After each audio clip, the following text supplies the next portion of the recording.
আমরা তিন ভাই তিন ভাগে কোরবানি দিই। এক ভাইয়ের অবস্থা ভালো, তাই সে বেশিরভাগ টাকা দেয়, আর আমরা অল্প কিছু পরিমাণ শরিক হই। তাহলে কি আমাদের কোরবানি আদায় হবে কিনা? এটা একটা গুরুত্বপূর্ণ প্রশ্ন। কোরবানি দেওয়ার ক্ষেত্রে বিশেষ করে যখন ভাই ব্রাদাররা মিলে কোরবানি দেন, তখন এরকম পরিস্থিতি তৈরি হয়। একটা গরুর দাম ধরেন 70,000 টাকা, তো এক ভাই তার উপার্জন অনেক কম, সেজন্য সে 5,000 টাকা দিচ্ছে, আর বাকি টাকা যেটা আছে সেটা হয়তো বাকি ভাইরা দিচ্ছে। কোরবানি হবে কিনা? উত্তর হলো কারোর কোরবানি হবে না। কোরবানিতে যে কোনো একটা পূর্ণ অংশ নিতে হবে, 7 ভাগের একটা পরিপূর্ণ অংশ, 7 ভাগের 1 ভাগ, 7 ভাগের 2 ভাগ, 3 ভাগ, 4 ভাগ, সর্বনিম্ন 1 ভাগ নিতে হবে।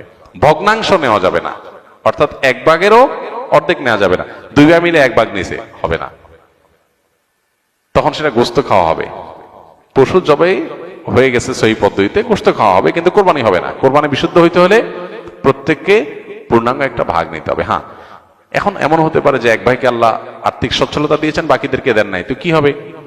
তখন সচ্ছল যিনি, তিনি তার পক্ষ থেকে কোরবানি দিয়ে বাকি সবাইকে, সবার পক্ষ থেকে দিবেন যে ঠিক আছে, তোমার পক্ষ থেকে একটা শেয়ার, তুমি টাকা দিলা না, আমি তোমারটা দিয়ে দিলাম, এটা হতে পারে।